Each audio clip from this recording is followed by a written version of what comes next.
काय सांगाल एकंदरीत आपण जर बघितलं तर पूर्वी जो भूखंड होता तो भूखंड लागण्याचं काम मध्यंतरी झालं आणि काही गुंठ्याचा पुतळा बांधण्यात आला. मात्र तो पुतळा सुद्धा आज हटवण्याचं काम जे आहे सरकार करत आहे. स्थानिक गोष्टी करत आहे. आज आपण आक्रोश मोर्चे घेऊन तहसील कार्यालयावरती आहोत. जर समजा हे मेट्रो स्टेशन हलवण्यात नाही जर आलं तर पुढच्या भूमिका काय असतील? हे बघा, पहिल्यांदा मी सर्वात महत्त्वाचा मुद्दा सांगू इच्छितो. अण्णाभाऊंचा पहिला पुतळा ज्या ठिकाणी होता तिथून स्थलांतरित पलीकडच्या बाजूला करत असताना महानगरपालिकेनं मला 21 गुंठ्याचं आश्वासन दिलं होतं. 21 गुंठ्याचं आश्वासन दिल्यानंतर तुम्हाला सांगतो 8 गुंठ्यावर आली. 8 गुंठ्यावरून 4.5 गुंठ्यावर आली आणि 4.5 गुंठ्यावरून फक्त 2.5 गुंठ्यामध्ये अण्णाभाऊंचं ते पुतळा आणि ते गार्डन करण्यात आलं. म्हणजे किती मोठी फसवणूक आहे समाजाची समजून घ्या. आणि आज रोजी अण्णाभाऊंचं हे जे स्मारक आहे हे स्मारक खऱ्या अर्थानं दाबून टाकण्याचं, पुसून टाकण्याचं षडयंत्र इथल्या व्यवस्थेनं सुरू केलेलं आहे. परंतु या व्यवस्थेला आम्ही सडेतोडपणे आज आम्ही काही अंशी या ठिकाणी आम्ही रस्त्यावर आलेलो आहोत.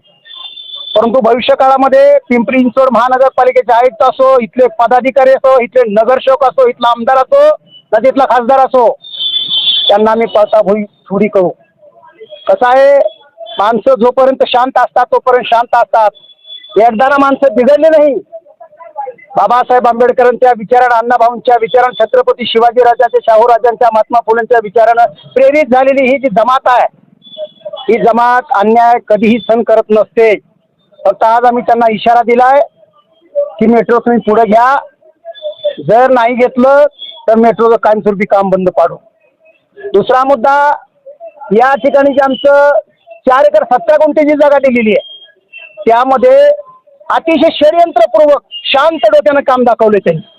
ही जागा अण्णाभाऊ साठेंच्या सांस्कृतिक भवनासाठी 4 एकर 17 गुंठे जागा ही प्राधिकरणाकडून महानगरपालिकेने घेतलेली जागा आहे.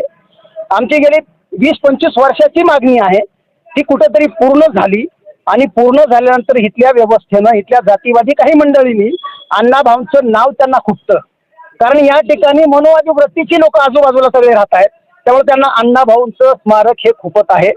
परंतु या ठिकाणी आम्ही सांगू इच्छितो, ज्यांनी ज्यांनी जागा बळकवली, ज्यांनी ज्यांनी खोटे ठराव केले ते ठराव निष्कासित करावे ही आयुक्तांना आमची मागणी आहे.